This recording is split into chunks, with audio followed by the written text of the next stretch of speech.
আল্লাহ তাআলা 1,00,000 মতান্তরে 2,24,000 পয়গম্বর পাঠাইছেন। কোন পয়গম্বর তাম পৃথিবীর জমিনে দ্বীনের দাওয়াত পৌঁছাতে পারে নাই, তাম পৃথিবীতে ইসলামের আলো প্রজ্বলিত করতে পারে নাই। কোন নবী আল্লাহ এমনও পাঠাইছে যারা শুধু গোত্রের নবী ছিল। কোন নবী আল্লাহ তাআলা কোন সম্প্রদায়ের উপর পাঠাইছেন।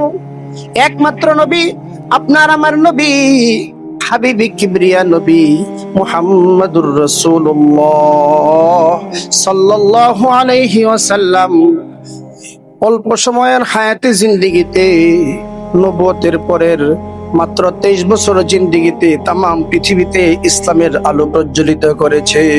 সুবহানাল্লাহ। এটা কি দিয়ে করেছে? তরবারি দিয়ে করেছে, শক্তি দিয়ে করেছে? না, আখলাক দিয়ে করছে। আখলাক, কারণ বিশ্ব নবীর আখলাক পৃথিবীর সবচেয়ে উত্তম আখলাক, যে আখলাকের সার্টিফিকেট আল্লাহ কোরআনে করেছেন খুলুকে আযীম ওয়া ইন্নাকা লাআলা খুলুকিন আযীম।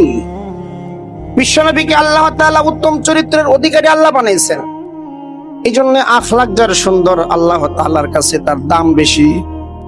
আখলাকওয়ালা একটা মুমিন আল্লাহর কাছে এত দামি।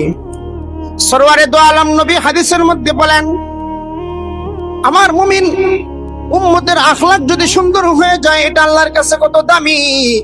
আল্লাহর পয়গম্বর বলেন, আমার এক উম্মত আরেক উম্মতের সাথে যদি সাক্ষাৎ হয়, এক উম্মত আর এক উম্মতের সাথে দেখা হইল, এক মুমিন আর এক মুমিনের সাথে সাক্ষাৎ, সহিহ বর্ণনা, মুমিন তাকে সালাম দিল, আসসালামু আলাইকুম ওয়া রাহমাতুল্লাহ, মুসাফাহ করলো, ইয়াগফিরুল্লাহু লানা ওয়া লাকুম, মুস্কি হাসি দিয়ে জিজ্ঞাসা করলো, ভাই আপনি কেমন আছেন?